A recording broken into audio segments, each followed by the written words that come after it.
Hello friends, তো দেখেন আজকে দুপুরে রান্না আমার কি হলো। ডিম সেদ্ধ করে ছাড়িয়ে রেখেছি, আর এখানে মশলা বসিয়ে দিয়েছি। মশলা ভেজে নিচ্ছি। মশলা ভেজে নিয়ে এখানে একটু কাঁচা টমেটো আদা দিয়ে দিলাম, দিয়ে একটু ঢেকে ঢেকে ভেজে নিচ্ছি।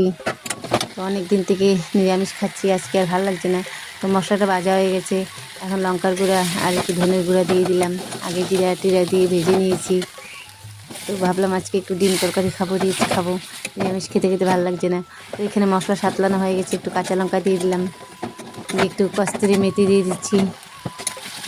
কস্তুরি মেথি দিয়ে একটু ভেজে নিচ্ছি।